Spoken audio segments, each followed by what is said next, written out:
R$50 se você ficar 1 minuto sem falar a letra A. Coitado, vai. Ah, já falei. Não, por favor. Vai, começa de novo. Vai, vamos lá. Qual é o seu nome? Felipe. Qual igreja você vai?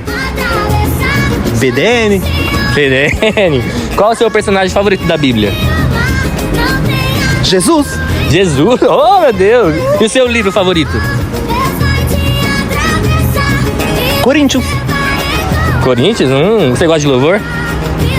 Sim. Qual louvor você gosta? Sim, senhor. Sim, senhor. Qual é o seu ministério na igreja? Nenhum. Nenhum? Você não faz nada? Sim. Você prefere o culto de sábado ou de domingo? Sim. Por quê?